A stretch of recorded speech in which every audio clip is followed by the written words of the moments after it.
young man, I got me up. I want to let be live where I swear. Not easy. Papa rapping my own man, I get it. The market was doing, I'm breaking no profit. On my way, people calling me names. All the trouble I see, I ain't do at the peace. When no suffering, no success, I cap it. The phone, only how I get paid. Sooner or later, my hustle pay. Never, and I'm rushing myself. Keep it cool, everything have a CC. Too much rushing, I probably chasing. One day. One day. I'll get it cool. One day, my hustle gonna pay one day. Any mess they're gonna see my face. Me pa know I'm not rushing it. One day, success gonna come my way. I know my hustle gonna pay one day. Any mess they're gonna see my face. Me pa know I'm not rushing it. One day, success gonna come my way. Yeah. My mama was so ashamed. My papa was so angry. My friend was the money. Any mess that will come on and miss. So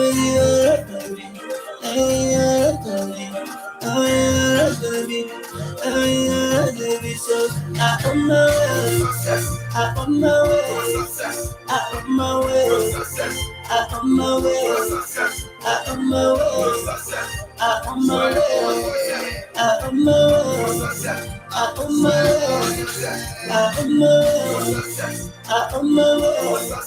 I'm my way. I'm my way. I'm my way. I'm my way. I'm my way. I'm on my way to this person that looking for money. Looking for money, oh. Looking for money. I want make mama happy. Want make Baba happy. Want make all my brothers and sisters to come around me. Yeah, Captain Cool. Why you know you hustle? Why saying the book by the Genesis? Shall come at the price, shall come at the power. I feel be working on Wednesday. In my love for the ma, in my love for the ma. All in the top, all in the week, all in the week. All in the sun, the mama was so ashamed. No for air. My papa was so angry. My friend was the money. Any mess that will come on and miss. So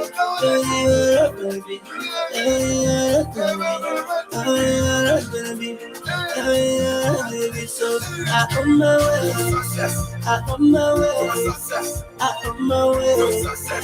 I'm my way. I'm my way. I'm my way. I'm my way. I'm my way. I'm my way. I'm my way. I'm my way. I'm my way. I'm my way. I'm my way. I'm my way. I'm my way.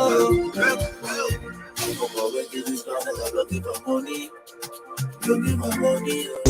Amando, you are the star.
Sundays actually. And this is the spot that you want to come to when you want to indulge in great soul food. Here we offer collard greens, baked macaroni and cheese. We have the fish and grits, shrimp and grits on Sundays, of course, and a lot of other soul food norms added with a little bit of our fusion. Chef Summer Duffin is the chef in the kitchen, and just come on down and check us out. You will not regret it.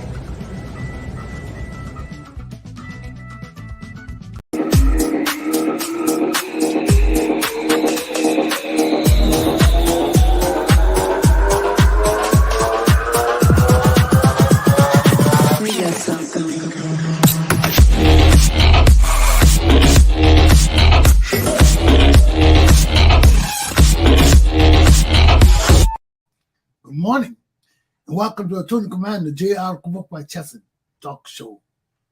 Today is the 28th of October, Friday. The week has ended, and also today, the Rhode Island Black Business Association is hosting its gala. So pay attention to the ad that's coming on and hear where it's going to be, because we need you to go out there and support the Rhode Island Black Business Association. For too long, we've been neglecting our community duties to each other. It's time we get up and understand that we are our brother's keepers. If we don't help each other, ain't nobody gonna help us until Jesus comes. Aluta continua. Now, what's going on in Liberia, my people? First of all, it's in the lower 40s in Rhode Island. So yesterday was in the 60s, today is in the 40s, tomorrow will be in the 20s. That's why in this state, we're always ready, man. In the morning, you're always ready. You got your raincoat hanging up. You got your winter suit hanging up. You got your short plaza hanging up, because you never know, one day it'll be snowing today, tomorrow it'll be raining. Then you get up, it's hot like hell, you got to put in your short trousers. So, world of confusion. Okay, what's happening in Liberia, man? The Deputy Minister of Defense just got on the air in Liberia telling Liberian people there are illegal weapons in the hands of non-state actors. What does that mean? People in Liberia got illegal weapons and they're not working for the government. So that's what he's trying to say. And these guns they got in Liberia, they're not registered. Nobody knows where they're coming from. So we're around election time again now. We're hearing about all these militant groups being formed all over the place. Now we hear the Deputy Defense Minister, Prince Vincent, came out this morning on the air telling us that there are illegal weapons in the hands of non-state actors. So are they Hollywood actors, Gollywood or Liberian wood? What kind of actors are these people? Huh? Are they actors or are they criminals? So this is what we're talking about now. The mass ball of confusion is appearing small. In the second news, Legis again, our bio something, the people that are doing the census, they came out this week now telling us that all the computers they bought from Ghana for us to do the census, most of them stolen. The news said they got 3 suspects in jail right now. But if everything getting stolen, people breaking into the warehouse, all the million, now people saying this religious bureau or whatever it is a hub for corruption and stealing. Millions of dollars gone. Now the equipment getting missing. All the equipment we brought for the census gone. How can we handle this kind of thing here? What's happening in our country? In the news also, You all know they got oxygen. I just saw the health minister talking about they got oxygen in the country and all of that. Now they just came out today telling us that anybody go to the hospital and need oxygen, you got to pay $10 before you can get oxygen. And $10 is equal to 1,500 Liberian dollars. So if you go to the hospital, any emergency, you got $10 on you, they will not give you oxygen. So this is the state of affairs of our country. And I don't know, it's only by the help of God that our good people are surviving. Because besides the corruption, besides the lack of goods and resources in the country, even rice, it's terrible, man. It's terrible. It's unconducive. The standard of living is low, too low. Let's get into my topics for this morning. 1, is Liberia's House of Representatives a safe haven for U.S. sanctioned criminals? No. 2, baking cake at the Friends of Rodney Chesson organization's Dr. Glenn S. Prescod Community Self-Help Vocational Baking School on the Buduburam refugee camp in the West African Republic of Ghana. Those are my 2 topics for this morning. Now, besides the news you heard, let's get into the more depressing news of how our House of Representatives is being turned into a house of thieves.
West African, mainly Liberia dishes.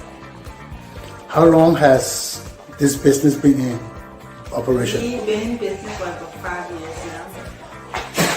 How has the cooperation of the community been? It's been pretty much supportive, not just Africans, but also our brothers and sisters of the African American community also been supportive, as well as other African and even other nationalities. So far, so good. We've been having a lot of support from different ethnic groups and different nationalities.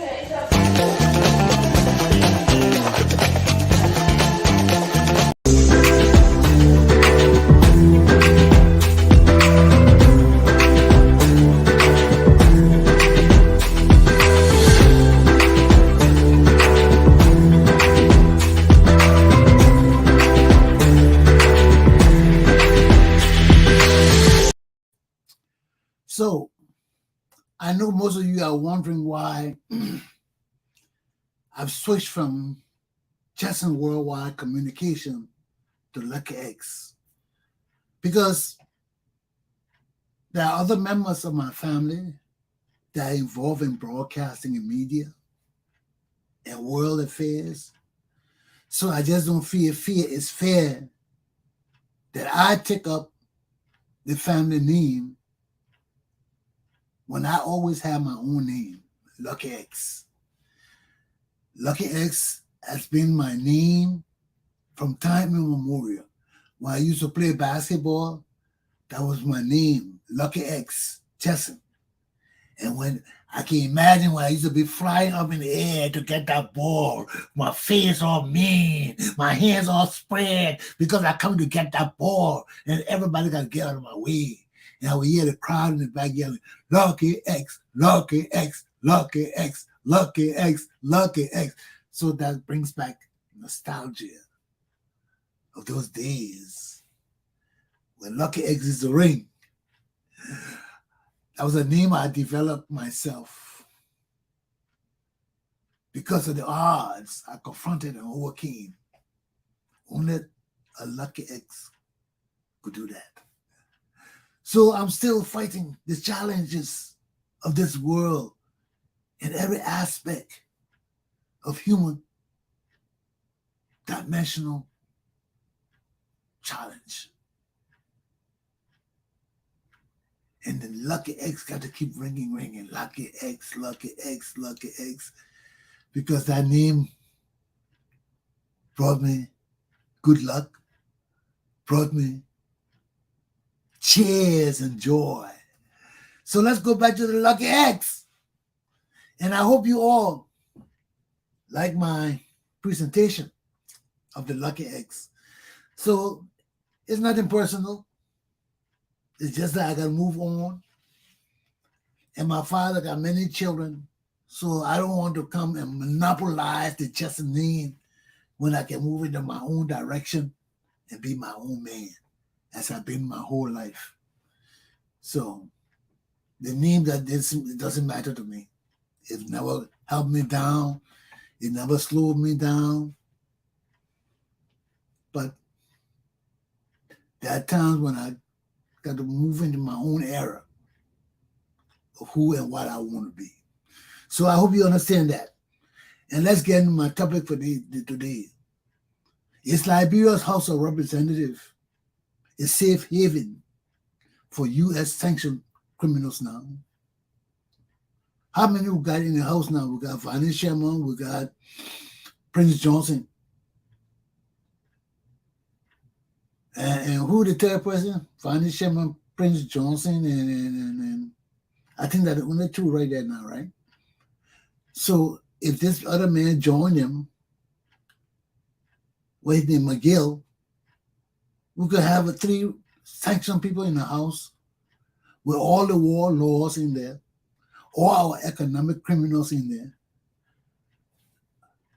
Will the Liberian people stand a chance against these people? I mean, you listen to all the podcasts talking about Rodney Sherman, how all his property, he ain't got property in Liberia, all his property in America, and all is confiscated because he's on the sanction list. Now he's in Liberia. What about those that got all the properties in Liberia and McGill come and join the group? So our House of I don't understand this thing. Why would the Liberian people continue to put these criminals, showing gratitude to them when the money they're giving us, that our own money they stole? It's not their own money. It's not like they're giving us charity. Look at Benin Ayure. I told you the other sanction man, but he was Boca. And people talking about the same thing.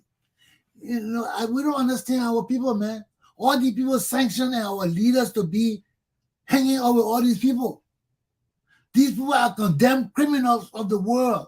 And Boca hanging out with Benin Ayure, and the other people won't go in a House of Representatives. What kind of people are we, man? What kind of people are we? What kind of human beings are we? We have no pride and dignity in ourselves. We know these people are corrupt. Nobody can tell us these people are corrupt. America doesn't have to come and tell us that McGill, George Weah, all these people in our government are corrupt. I know it. Nobody got to come down and tell me. It's a standard operation. Look at they talking about George Weah right now getting $200,000 from our oil company every Saturday as his per diem. You getting paid. George Weah getting paid hundreds of thousands of dollars. Why would every big ministry or department allocate money for his Saturday? Now the news going around that Fina Bondo, who is George Weah's girlfriend and protocol chief, went to collect his $200,000 Saturday allowance from the oil company, LPRC, across the bridge there. Then she got the money, the $250,000, whatever it was, took it home, and dozed off to sleep on her bed. And somebody in her yard went and took the money and absconded and ran away. Now that is secret news all the time. And George Weah, just like Sammy Doe, that the same thing Sammy Doe did with Charles Taylor. Now he got all the security forces secretly looking for who took that money. How can our country exist like that? Our people suffering and dying, the president getting $250,000 every Saturday for his personal allowance from our oil company? No, man. Hey, man.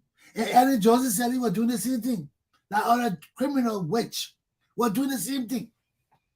We got all the educated people over us. We hope to change our destiny. And these people acting no better than low down, dirty criminals. Hey, man. You see why I left Liberia in 1980? That's why I left my country.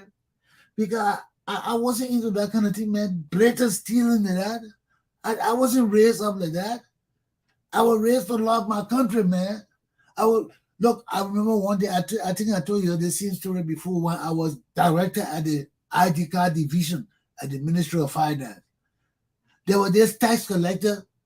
The managers were like me. He would just come sit in my office all day, you know, and he should be up in the field collecting money. He said, "Chief, man, I don't want to talk." You know, so I used to drive him out of my office and I said, "Mama, you got work to do. Go do your work, man. I got work to do. I don't want you here." So this day he comes in my office, right? He sits in my office, and the man was so depressed. He gets up and leaves the tax collection bag on my desk. I don't know what was in there. I didn't open it, but I know those people usually they got hundreds of dollars in it because of the bag. They walk around from store to store, from village to village, collecting money all around the city. And all the money they collect with the receipts, they put them in that bag and bring them back to the finance ministry. Those are the tax collectors. This man left his whole bag on my desk. I didn't even open it. When I saw look, to show it was stealing not in you. It's not in you. And that's something not in me, man. For my country, I love my country. I built my country. I want to steal from my country. My people suffering. I wake up every morning, I see my people suffering. I eating. It bothers me. My people can eat. But if everybody's stealing, how my people will eat good? And there's enough for all of us. There's enough for all of us. But one man wants everything. It can't go on like that. So what is stealing from us for? Just to come to America to show that they got money to look for white girls and things like that. That's all they're doing it for. Because all the money they're stealing, they can't really show it to us in our country now because we're looking at them and questioning them. So they're hiding the money and bringing it to they can come to America and go to the whorehouses and brothels and all the things to impress those whores in America. This is what the people steal our money for. Because they can't use it in Liberia, they won't use it. The enjoyment that they enjoy when they come to America, we don't have it in Liberia. We don't have gambling. We don't have the brothels and all the things all over the places. Yeah, maybe they got the street workers. But you know our boys don't want to go to street workers. They don't want their own girls. They want to try something new. They want to come to the West and try these new white girls. That's all they're stealing our money for. And in the day, and when they come back home, they're broke. Because all that thing not cheap. It's not cheap in America. You want things in America, you got to pay for it. You can get anything you want in America, but you got to pay for it. It's not cheap. So the boys think coming with all this money, that all of them end up broke. That's what they want to put in the law now. When they leave government, we must give them some of their salary to maintain their lives because right now, most of them broke already.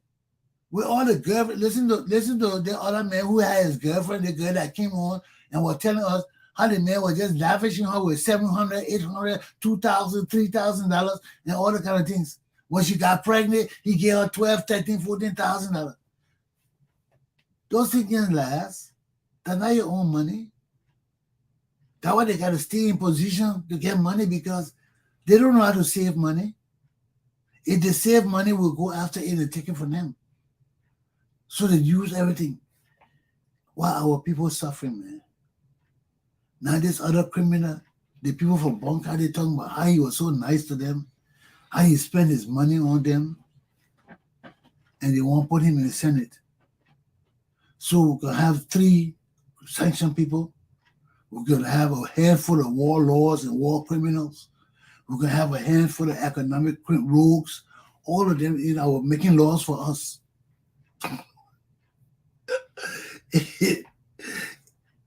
Is this a cuckoo nation or what? This nation is cuckoo. Everybody in this nation is crazy. The people that kill us will make them lawmakers. The people that are robbing us will make them lawmakers. The people that our international partners have deemed as criminals and sanctioned them so they can't go to their country, they are our lawmakers. And look at all the white people, we put in them in our house. And we say they're saving us. Because our system, our whole society is corrupt. Well, how will you call this kind of thing? When people know these people are criminals. America didn't have to come and tell us that we're guilty them criminals. We saw the man build a mausoleum for his mom. We saw the grave, his mom casket and all of that. What kind of Liberian man can do that kind of thing? We know that man corrupt already. America didn't have to come and tell us. It just validates that they know too.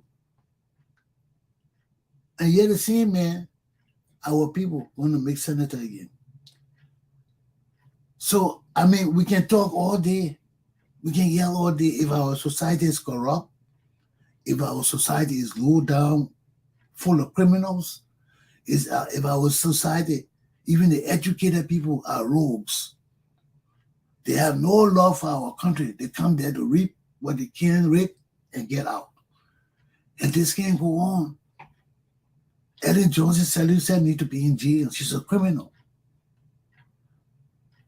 All the people come to help us, then they help themselves too, and leave us in worse of a state than they met us in. We can't continue this, my people. It's not in the best interest of our children, of their future, because our future is finished. One more future we got. The only future we got is to watch our children excel or fail. So we have a challenge.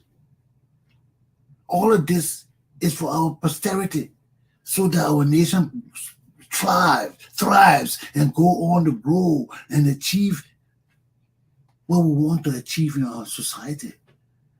But with all this kind of corruption and stealing, then we back all the rogues in our House of Representatives for them to make laws for us. Then all the laws they're making, that for them to take our money and take it to the house and say they're going to build their county, a district, or wherever they are. Something wrong with us. We need help. This democratic system not really working. It's not really working. Because it was working, all the stealing and corruption and the betrayal and deception and lies and treachery would not be going on against the Liberian people. But when our leaders don't care and our people don't care because they are blind, what do we have in the middle? A vacuum. Nobody cares. So there's a big vacuum where anything can fit in. Stealing, corruption, lies, ripping off the government, ripping off the country, ripping off everything you see, ripping off everything you touch. And that's where we are today. And we can continue to be like this because all of this hurts us. All of this bring our nation down and keep our people low. And we can't compete in the world of nations.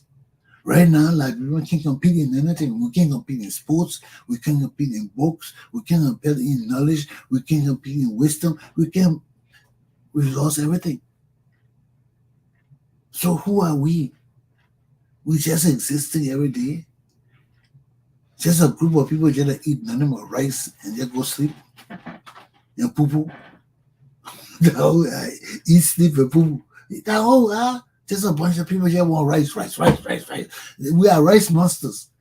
When no rice in the country, we go, wow. We can't grow rice. We have no potential to grow rice. The government stealing so bad.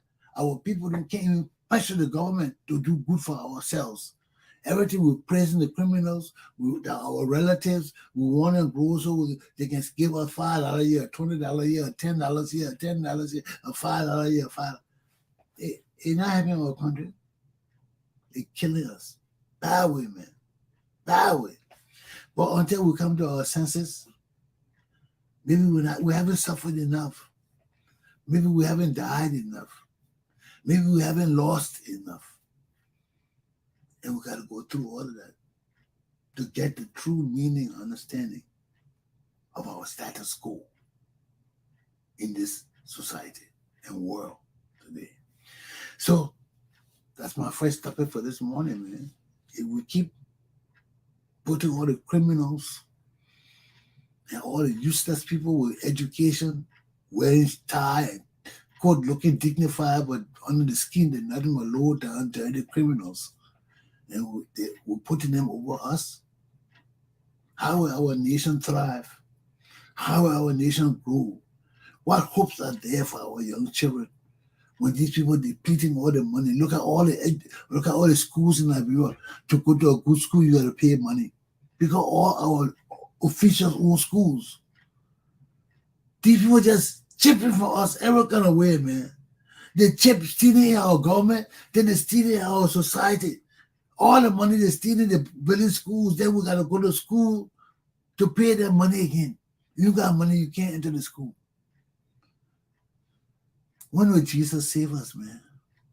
When will Jesus send us a savior to get rid of these people and try it one more time again? We need to do what we did before and try it all over again.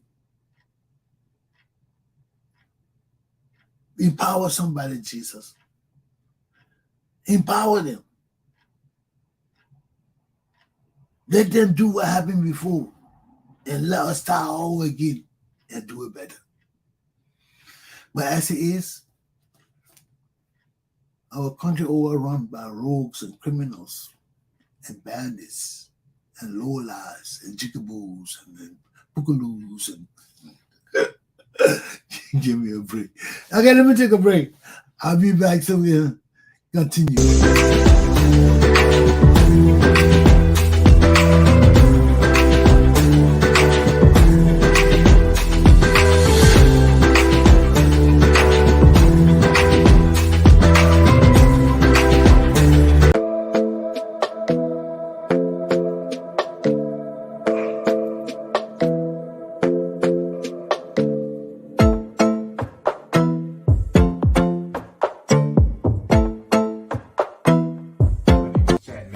I'm an agent here at AmeriLife, and I help people with their Medicare, life insurance, and annuities.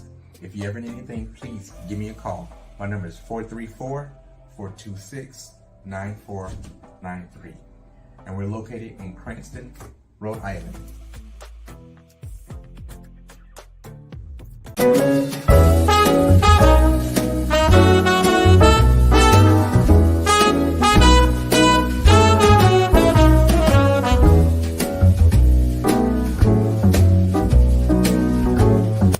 Good morning, ladies and gentlemen. This is the Tony Commander Glapohkpa Chesson talk show. This morning, I'm at the Black Business Association. And before me is the founder and CEO, Miss Lisa Ranglin. Good morning, Lisa. Good morning, Chesson. Thank you so much for being here with us. We are so excited when you come through these doors. It's always so refreshing to see you and to welcome you to the Rhode Island Black Business Association And of course, I am your awesome friend, Miss Lisa Ranglin, founder and CEO of this great organization we go by and call REBA. Lisa, tell us about REBA. Yeah, REBA is an organization. Can you imagine? We're going on 12 years old. Rhode Island Black Business Association was founded to create opportunities and build community through business development. And we support small businesses. We help them with access to capital, access to technical assistance for them to grow and thrive and create jobs. And we know when businesses are creating jobs, they actually hire real people. We are moving people from poverty to sustainability. It's a win-win for all of us. In addition, we offer a 7-month leadership development training program that is geared towards high-performing professionals. Again, in Rhode Island, we know that we're hearing people are saying we can't find people of color, black and brown leaders. Well, in partnership with University of Rhode Island and the Department of Labor and Training, we are offering a 7-month leadership development training program that is going to impact companies out there. So any company that wants to diversify their workforce, they need to connect with the Rhode Island Black Business Association. We can help them with their talent development, their pipeline program. Right now, we have over 50 professionals that will be starting in the next cohort in the fall, in October. And again, this is a program that is funded by DLT and in partnership with University of Rhode Island. We are changing the face of leadership in Rhode Island. In addition, we have several other programs. The microloan program, which grants loan anywhere from $5,000 to $10,000. And we have a forgivable loan program up to $5,000. You can find us on web, www.ri-bba.org, or you can call the office at 401-383-1179. We look forward to servicing you. Join us. What message do you have for the people? Well, we have our upcoming gala coming up October 28th. Friday, October 28th, it will be at the Omni. Tickets will go on sale. Early bird tickets will go on sale very shortly. Connect us, and we look forward to servicing you and having a good time this fall. Thank you very much, Lisa. Thank you so much. I appreciate it. We look forward to talking with you again soon. Alrighty. Take care. Stay blessed. Bye-bye.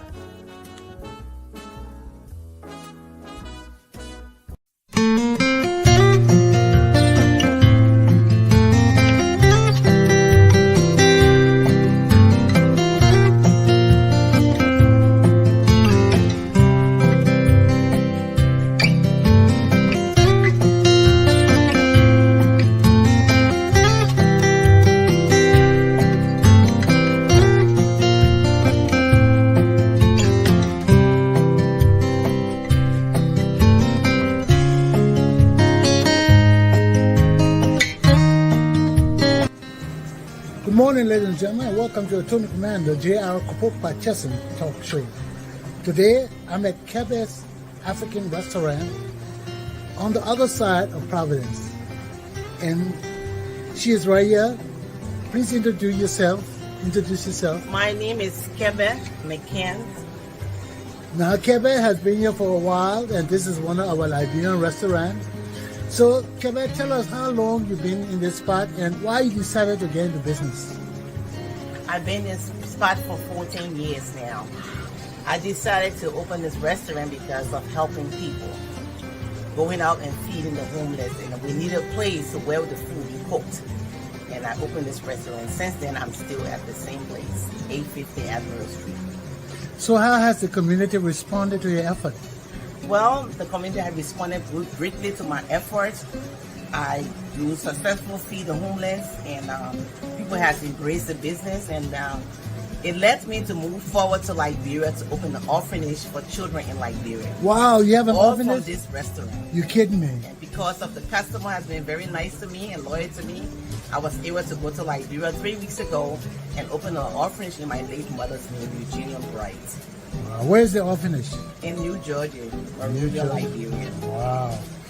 So what message do you have for your customers?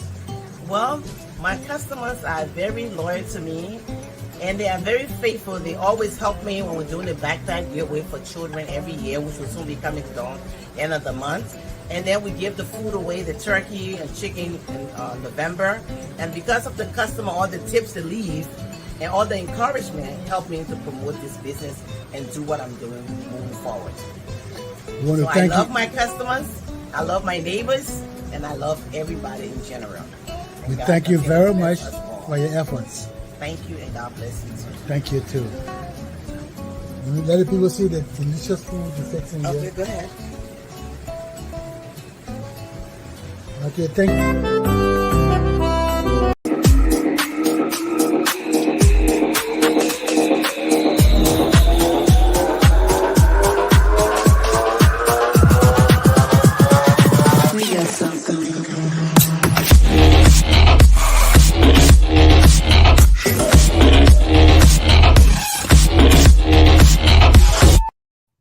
I hope you're still there.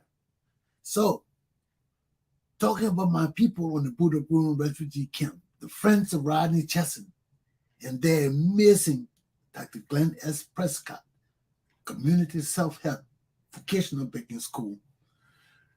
I mean, I'm amazed when I see these videos coming out of this place and these people improving and learning more. And as you see the teachers doing it and them around the table, following the teacher's instructions and learning, it's uplifting.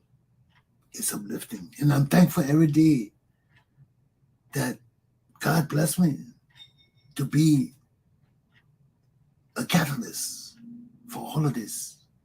So let's go on the Buduburam refugee camp. It's just a 5-minute video, but let's see what it did. The cake it made, man.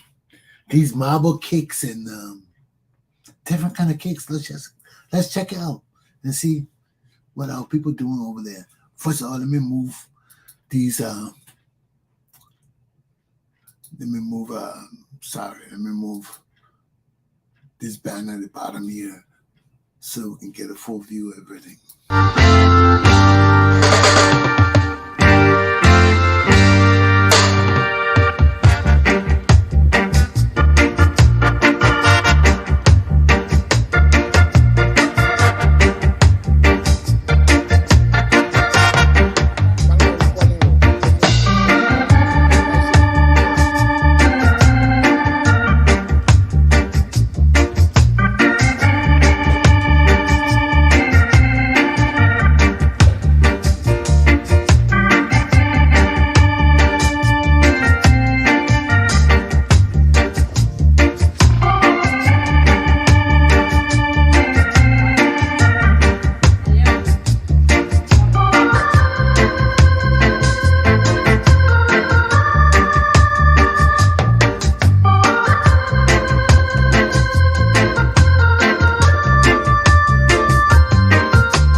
I'm calling, please. I want to inquire first.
From Fit First RI, located 1655 Elmwood Ave, Princeton, Rhode Island.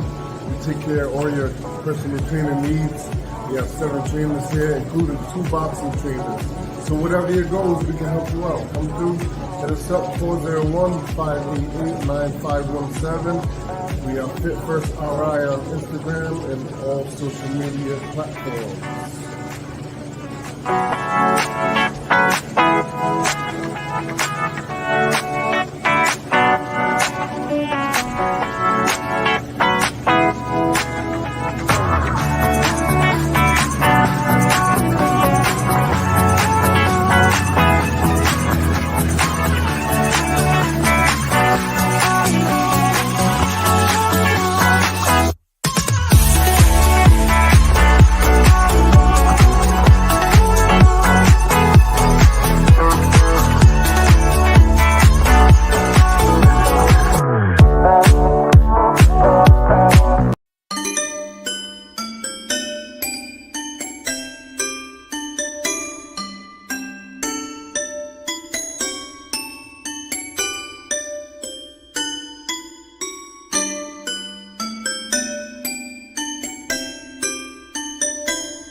Good morning, ladies and gentlemen. Welcome to Tony Commander J.R. Glapohkpa Chesson talk show. Today I'm at Tufts Market on Charles Street and Ledge Street in Providence, Rhode Island. I'm here with the proprietor. Sir, could you kindly tell us your name and how long this business has been here? My name is Tunde. I've been in business here for the past almost 35 years. Wow. And what kind of support have you received from the community, especially the African community? Yeah, it's a good question.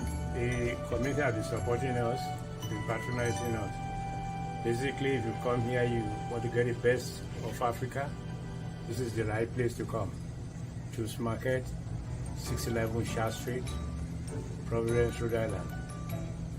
Well, thank you very much. I'm sure we're going to spread the news and people will see your business, and I hope more people come to support you. I really appreciate that, and thank you for coming. God bless you. Thank you very much.